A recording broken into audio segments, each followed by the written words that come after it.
आज हम लोग बाइसाइकिल के लिए पढ़ेंगे कि भी फ्रिक्शन का क्या रोल होता है एक्सेलरेट कराने के लिए, एज वेल एज रिटार्डेशन में क्या क्या और पॉइंट्स हो सकते हैं, है ना। तो let me draw the diagram, है ना, जहाँ से तो आपको समझने में आसानी होगी, मुझे समझाने में भी शायद आसानी हो। ठीक है,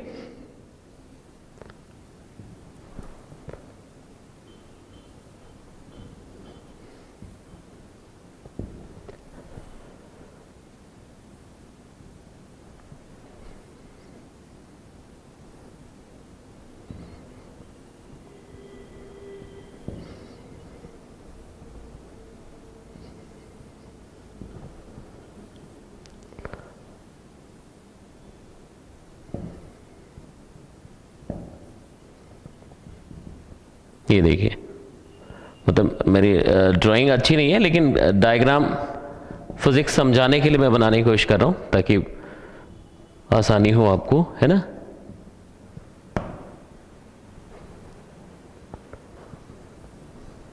this one is front wheel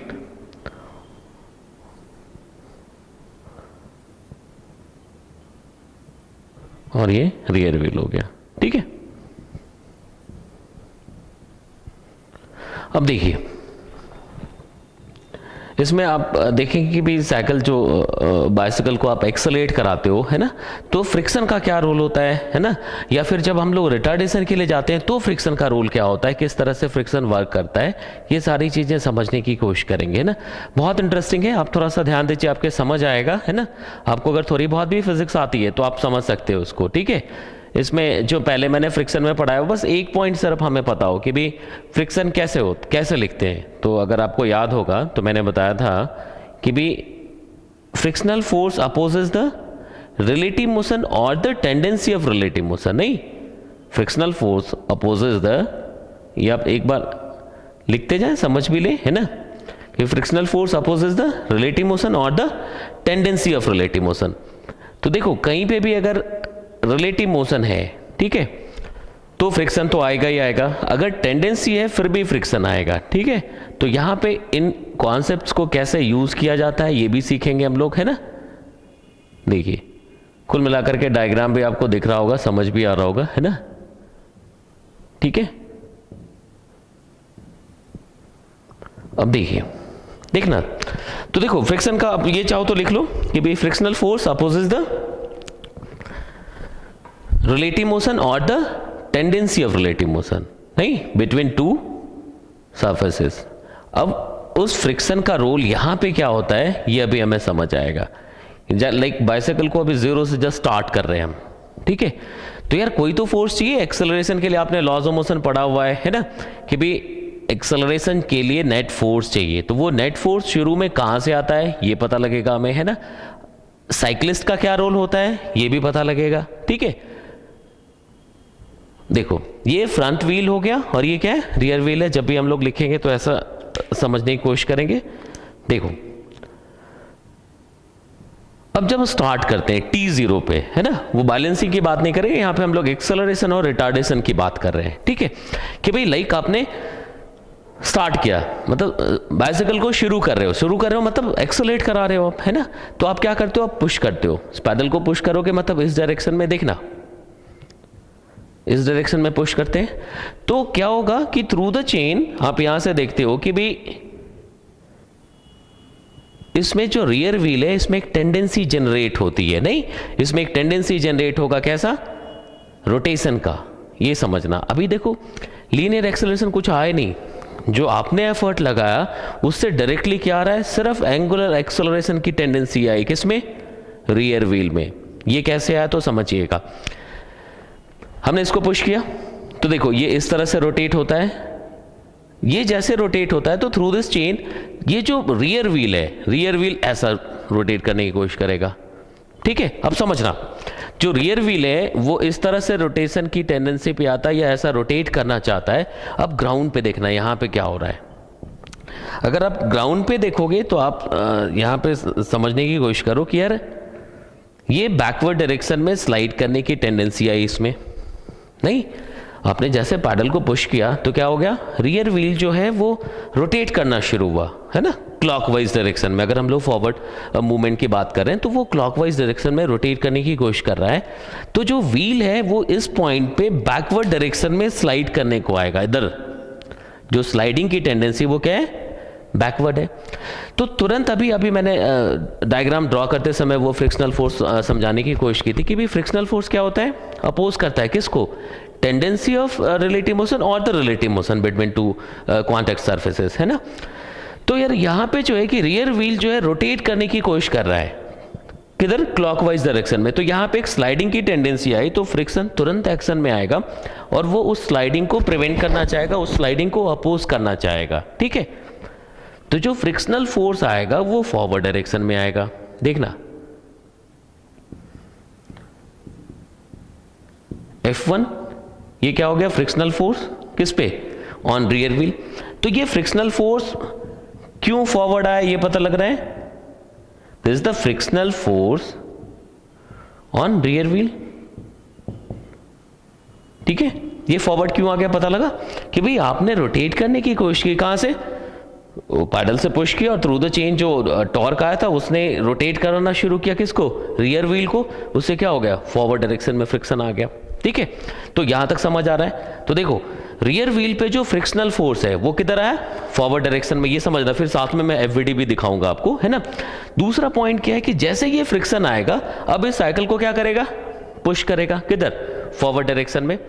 front wheel पे क्या हुआ, आपने थ्रू द पैडल जो टॉर्क डाला था इस पे रियर व्हील पे, उसकी वजह से रोटेशन की टेंडेंसी आई और उसको अपोज करने के लिए फ्रिक्शनल फोर्स फॉरवर्ड डायरेक्शन में आ गया, ठीक है। अब ये फ्रिक्शनल फोर्स की वजह से क्या हो रहा है, फ्रंट व्हील पे फॉरवर्ड स्लाइडिंग की टेंडेंसी आई। यहां से हम लोग दोनों समझ लेंगे दोनों पे टॉर्क भी कहां से आता है ना। तो due to this acceleration, due to this force, है ना, जो फ्रंट व्हील है वो फॉरवर्ड डायरेक्शन में स्लाइड करने की कोशिश करेगा, ठीक है। तो अगर ये फ्रंट व्हील फॉरवर्ड डायरेक्शन में स्लाइड करने की कोशिश करता, मतलब एक टेंडेंसी जनरेट हुई फॉरवर्ड स्लाइडिंग की, तो तुरंत यहां पे क्या होगा, एक फ्रिक्शनल फोर्स आएगा किस पे, ऑन द फ्रंट व्हील। ये किधर आ जाएगा, बैकवर्ड डायरेक्शन में, नहीं, इसको मैंने F2 लिख दिया। यहां तक समझ आ रहा है। What is F1 here, it is the frictional force on rear wheel. F2 क्या हो गया, frictional force on front wheel. ये कब, जब आप साइकिल को, बाइसाइकिल को एक्सेलरेट कराने की कोशिश कर रहे हो, ठीक है। यहां तक समझ आ रहा है। तो देखिए अब अगर मैं यहां से देखूंगा तो भाई अगर एफवीडी की बात करते तो दो फ्रिक्शनल फोर्सेस हैं, एक फॉरवर्ड है जो F1 हो गया, F1 किस पे लग रहा है, ऑन द रियर व्हील, और F2 क्या हो गया, ऑन द फ्रंट व्हील। तो देखो F2 क्या हो गया, बैकवर्ड डायरेक्शन में है। यहां तक समझ आ रहा है। तो सबसे पहले कि भाई बाइसाइकिल को लीनियर एक्सेलरेशन क्यों मिला ये आपको समझ आ जाएगा कि भाई यहां आप देखोगे कि भाई जो F1 है वो F2 से ज्यादा होगा। F1 क्या होगा, F2 से ज्यादा होगा। एज अ रिजल्ट आपको एक नेट फोर्स मिलता है, किधर, फॉरवर्ड डायरेक्शन में, नहीं, आपको एक नेट फोर्स मिलता है किस तरफ, फॉरवर्ड डायरेक्शन में, या पॉजिटिव एक्स में कह सकता हूं इसको, है ना। यहां तक समझ आए। तो अगर जब आप साइकिल को एक्सेलरेट कराते हो तो ड्राइविंग फोर्स कौन सा हुआ जो उसको एक्सेलरेट करा रहा है, वो कौन है, डेफिनेटली फ्रिक्शनल फोर्स, है ना। ये भी समझ आ रहा होगा आपको कि भी F1 F2 का मैग्नीट्यूड डिफरेंट क्यों आ गया यहाँ पे, जबकि दोनों का अगर सपोज टायर एक जैसा है तो कोफिशिएंट ऑफ फ्रिक्शन एक जैसा होगा, तो दोनों जगह स्टैटिक फ्रिक्शन लग रहा है। नहीं, स्टैटिक फ्रिक्शन का मैग्नीट्यूड 0 टू मैक्सिमम आता है ना। तो सेल्फ एडजस्टिंग नेचर वो मैंने पहले फ्रिक्शनल फोर्स के सेशन में पढ़ाया हुआ है आपको, ठीक है।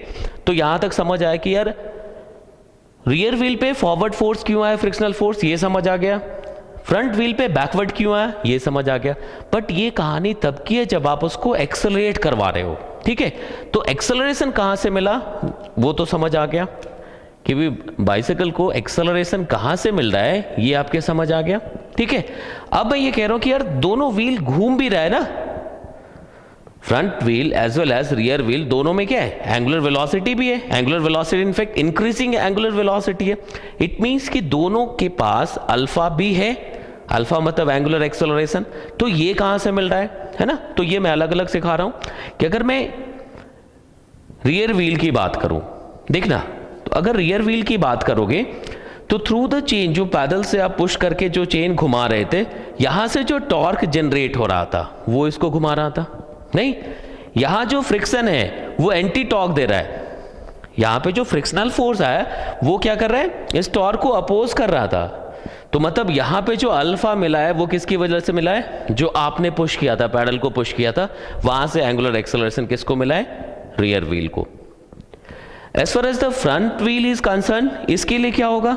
अगर फ्रंट व्हील की बात करते हो आप, अब देखो फ्रिक्शनल फोर्स बैकवर्ड है, ठीक है, फ्रिक्शनल फोर्स बैकवर्ड डायरेक्शन में है, F2, यहां तक समझ आ रहा है। और जो पुश करने वाला फोर्स है वो इस पॉइंट के थ्रू आ रहा है, मतलब सेंटर पे आ रहा है, ठीक है। तो यार इस फोर्स का टॉर्क तो जीरो हो गया, इस फोर्स की वजह से कोई भी टॉर्क नहीं आ रहा है, ठीक है ना। अब इस फोर्स की वजह से टॉर्क नहीं है, बट F2 की वजह से टॉर्क आ रहा है, वो इसको एंगुलर एक्सेलरेशन प्रोवाइड करा रहा है।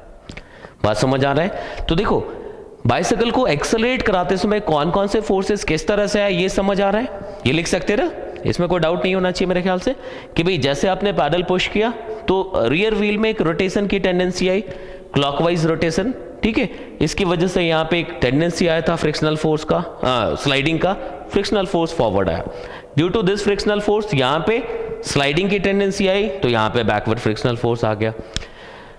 एक्सेलरेशन कहां से मिला? तो नेट फोर्स फॉरवर्ड हो गया, वहां से क्या हो गया? एक्सेलरेशन मिल गया हमारे को। इन दोनों को एंगुलर एक्सेलरेशन कहां से मिल रहा है ये भी आपको पता लग गया। इसको कहां से मिल रहा है? Through the chain. इसको कहां से मिल रहा है? Due to this frictional force. यहां तक समझ आ रहा है? लिख सकते हैं? अब इसको देखिए, एक बार नोट कर लीजिए, समझिए।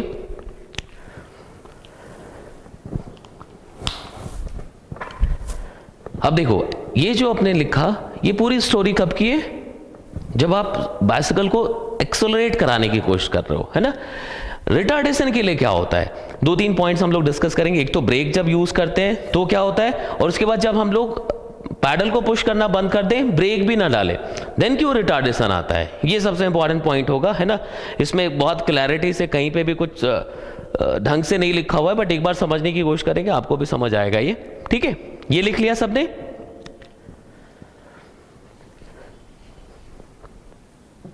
अब देखिए ये फ्रिक्शनल फोर्स कैसे लिखा था, क्यों लिखा था, ये समझ आ गया। ये एक्सेलरेशन के टाइम की कहानी थी, आपने लिख ली, है ना। अब हम लोग अगर ब्रेक यूज करते, ठीक है, तो सपोज हमने रियर व्हील पे ब्रेक यूज किया, ठीक है, तो रियर व्हील पे ब्रेक यूज किया, मेरे ख्याल से राइट हैंड साइड पे होना चाहिए रियर व्हील का ब्रेक, नहीं जहां पे भी हो, तो रियर व्हील पे आपने अगर ब्रेक यूज किया, देखना ध्यान से समझना, तो यहां से क्या होता है, इस ब्रेक की वजह से एंगुलर रिटार्डेशन प्रोड्यूस होता है, ठीक है। किसमें? रियर व्हील में। अगर हमने सपोज रियर व्हील पे ब्रेक अप्लाई किया है, तो रियर व्हील में एक रिटार्डेशन मतलब माइनस अल्फा प्रोड्यूस हुआ। तो देखो जिस मोमेंट पे हमने ब्रेक अप्लाई किया हुआ, इसको समझना, उस टाइम पे सपोज व्हील के पास एक एंगुलर वेलोसिटी है। At that moment suppose the angular velocity is omega and the velocity of centre of the rear wheel is v। तो उस टाइम पे प्योर रोलिंग था, तो आप v को ओमेगा r लिख दोगे, suppose r is the radius of the wheel. यहां तक समझ आ रहा है? अब देखिए velocity is omega r, angular acceleration alpha produce हुआ। अब इस एंगुलर एक्सेलरेशन की वजह से रिटार्डेशन है, इनफैक्ट ये ओमेगा डिक्रीज होना चाहेगा। तो भाई प्योर रोलिंग के लिए क्या था, v is equal to omega r, यहां पे होना चाहिए था, है ना। ओमेगा डिक्रीज होना चाहेगा, मतलब एक टेंडेंसी हो गई। कैसी टेंडेंसी आई? फॉरवर्ड स्लाइडिंग की टेंडेंसी आई। यार ओमेगा डिक्रीज होने की कोशिश कर रहा है, या ओमेगा डिक्रीज हो रहा है, तो अगर ओमेगा डिक्रीज हो जाएगा तो v be greater than omega r, और v अगर ओमेगा r से ज्यादा, ये अभी एक सेशन हमने दिया हुआ है इसमें, रोलिंग को आप बिल्कुल समझिएगा, उसको वो 20 मिनट्स का सेशन है, अभी इसके जस्ट बाद आ जाएगा, तो आप उसको जरूर देखिएगा, वहां से समझ आएगा कि ऐसा क्यों लिखते हैं, है ना। v is greater than omega r, तो जैसे v is greater than omega r आएगा तो फॉरवर्ड स्लाइडिंग आ जाएगी। तो भाई इस स्लाइडिंग की टेंडेंसी को, ठीक है, अपोज करने के लिए तुरंत फ्रिक्शनल आएगा फोर्स। किधर आएगा? बैकवर्ड डायरेक्शन में। समझ आ रहा है? तो देखो ये पहले जो हमने लिखा था फॉरवर्ड फ्रिक्शन, वो जब आप एक्सेलरेट करवा रहे थे, ठीक है। अब हम लोग यहां पे क्या कर रहे हैं? रिटार्डेशन के लिए जा रहे हैं, हमने ब्रेक यूज किया रियर व्हील पे, ठीक है। तो अगर हमने रियर व्हील पे ब्रेक यूज किया तो बैकवर्ड डायरेक्शन में फ्रिक्शनल फोर्स आ गया। लिख सकते क्यों फ्रिक्शनल फोर्स आया? क्योंकि एक टेंडेंसी जनरेट हुई थी यहां पे फॉरवर्ड स्लाइडिंग के लिए। यहां तक समझ आ रहा है? अब इस फ्रिक्शनल फोर्स की वजह से आप देखिए कि जो बैकवर्ड डायरेक्शन में जो फ्रिक्शनल फोर्स आ रहा है, इसकी वजह से यहां पे भी क्या होगा, एक फोर्स आएगा। मतलब अगर फ्रंट व्हील की बात करें, यहां तक समझ आए, अगर हमने रियर व्हील पे ब्रेक यूज किया हुआ है तो क्या हो गया, एक फॉरवर्ड स्लाइडिंग की टेंडेंसी आई थी किस पे, ऑन द रियर व्हील। उसकी वजह से ये फ्रिक्शनल फोर्स बैकवर्ड डायरेक्शन में आ गया, किस पे, ऑन द रियर व्हील। अब इस फ्रिक्शन की वजह से इसके वी में रिटार्डेशन आ जाएगा। एट द सेम मोमेंट इसके पास भी कुछ वेलोसिटी होगी भी। अगर व्हील की साइज इक्वल है तो वही होना चाहिए ओमेगा, है ना। रेडियस आर है और वेलोसिटी वी है, v is equal to omega, pure rolling है, ठीक है। अब जैसे इसमें एक फॉरवर्ड फोर्स, सॉरी, इस फ्रिक्शन की वजह से बैकवर्ड फोर्स आया तो v कम होने की कोशिश करेगा। v जैसे कम होना शुरू हुआ मतलब ओमेगा आर ज्यादा आ गया, मतलब यहां पे v less than omega r होना शुरू हुआ तो यहां पे बैकवर्ड स्लाइडिंग की टेंडेंसी आई। भाई ओमेगा आर ज्यादा हो गया तो ओमेगा आर ज्यादा होने का मतलब क्या हो गया, v कम हो गया, है ना, मतलब बैकवर्ड स्लाइडिंग की टेंडेंसी आई। इस स्लाइडिंग को अपोज करने के लिए जो फ्रिक्शनल फोर्स है वो क्या होगा, फॉरवर्ड डायरेक्शन में आएगा। लिख सकते? तो देखो, जब आपने ब्रेक यूज किया हुआ था उस समय क्या आ गया, जो frictional force on front wheel आया वो क्या हो गया, फॉरवर्ड आ गया। लिख सकते हैं? इस केस में क्या होगा, F1 F2 से कम हो जाएगा, है ना। तो F1 F2 से, सॉरी, F1 F2 से ज्यादा आएगा, ठीक है। इससे क्या हो गया, overall net force backward direction में आया तो इससे रिटार्डेशन मिला। भाई बाइसिकल को क्या हो गया, रिटार्डेशन मिला। लीनियर मोशन की बात करें तो क्यों मिला, क्योंकि ये जो बैकवर्ड फ्रिक्शनल फोर्स है it is less than forward frictional force, है ना। तो जो नेट फोर्स आया वो बैकवर्ड डायरेक्शन में आया, वेलोसिटी के ऑपोजिट डायरेक्शन में आया, इट मींस कि एक रिटार्डेशन प्रोड्यूस हुआ, ठीक है। तो लीनियर मोशन की कहानी तो चलो समझ आ रही है। जैसे जैसे लीनियर वेलोसिटी कम हो रहा है, दोनों व्हील का जो ओमेगा है वो भी कम होना चाहिए। तो एक एंगुलर एक्सेलरेशन का भी रीजन हमारे को होना चाहिए कि यार एंगुलर एक्सेलरेशन क्यों मिल रहा है, ठीक है। तो वो क्यों मिल रहा है, तो देखो इस पे तो समझ आए, इस पे हमने ब्रेक यूज किया, यहां से ये एंगुलर रिटार्डेशन मिला था जो माइनस अल्फा हमने लिखा, ठीक है। यहां पे क्या हो गया, देखो फ्रिक्शनल फोर्स फॉरवर्ड आ गया, हमने इसमें ब्रेक यूज नहीं किया, हमने रियर व्हील पे ब्रेक यूज किया हुआ था, बट इसमें भी एंगुलर रिटार्डेशन आ रहा है। वो कहां से आ रहा है, तो यार अब यहां जो फ्रिक्शनल फोर्स है वो फॉरवर्ड आया, अब ये फ्रिक्शनल फोर्स का जो टॉर्क होगा वो एंटी क्लॉकवाइज आएगा, और वेलोसिटी कैसी थी, क्लॉकवाइज, तो इसमें भी एक एंगुलर एक्सेलरेशन प्रोड्यूस हुआ, ठीक है। तो जब हम लोग ब्रेक यूज करते हैं तब फ्रिक्शनल फोर्स कैसे अपने डायरेक्शन को चेंज करता है ये आपके समझ आ गया, ठीक है। तो आप इसको ध्यान से देखिएगा, और एक क्वेश्चन मैं छोड़े जा रहा हूं आपके लिए, है ना, कि अगर मान लो कि अभी हमने पैडल पुश करना बंद कर दिया और हमने ब्रेक भी यूज नहीं किया, पैडल पुश करना बंद कर दिया हुआ हमने और ब्रेक भी हमने यूज नहीं किया हुआ है, फिर भी क्या होता है, थोड़े टाइम बाद रिटार्डेशन तो आना शुरू होता है कि भाई हमने एकदम से ऐसा मतलब अपनी एक्टिविटीज बंद कर दी, सिवाय कि सिर्फ हम लोग बाइसिकल को बैलेंस करने की कोशिश कर रहे हैं, तो क्या होगा, फिर भी रिटार्डेशन तो आता है। तो उस रिटार्डेशन के क्या रीजन है, अब हमें ये मत बताइएगा कि यार जो नॉर्मल रिएक्शन है वो थोड़ा टेढ़ा हो गया, इस तरफ से आ रहा है, उस वजह से दोनों में एक एंटी टॉर्क प्रोड्यूस होता है ना।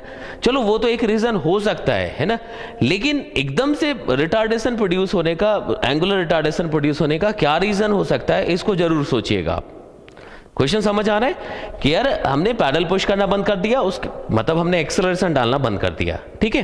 पैडल पुश करते थे तो उससे क्या होता था, इसमें फॉरवर्ड फ्रिक्शनल फोर्स आता था और वो इस बैकवर्ड फ्रिक्शनल फोर्स से ज्यादा होता था और फाइनली हमारे को लीनियर एक्सेलरेशन मिलता था, ठीक है। अगर यहाँ पे हम लोग देख रहे हैं कि भी पैडल पुश करना बंद कर दिया, तुमने ब्रेक भी यूज नहीं किया हुआ है, जिस समय आपने पैडल पुश करना बंद किया, सपोज उस टाइम पे आपकी वेलोसिटी 20 किलोमीटर पर आवर थी, आफ्टर सम टाइम ये डिक्रीज होता जाता है और फाइनली शायद आप रेस्ट पे आ जाते हो, ठीक है। तो यार वहां पे जो रिटार्डेशन आया, linear retardation as well as angular retardation for the wheels, ठीक है, वहां पे क्या फोर्स आ रहा है, क्यों ऐसा हो रहा है, इसको जरा सोचिएगा, है ना। कल मैं इसको एक्सप्लेन करके एक वीडियो अपलोड करूंगा। ठीक है, आप आज के लिए आपके पास टाइम, आप इसको सोचिए, समझने की कोशिश करिएगा। ठीक है, मेरे ख्याल से आपको ये समझ आया होगा। अगर समझ आया तो जरूर इसको देखिए, सब्सक्राइब कर लीजिए, तो नेक्स्ट आप देख सकते हैं कि भाई और क्या चीज़ें आ रही है ना। और इस पे जरूर सोचिएगा, कल मैं इसको अपलोड करता हूँ। ठीक है, इसको एक बार देख लीजिए, नोट करना चाहे नोट कर लीजिएगा। ठीक है।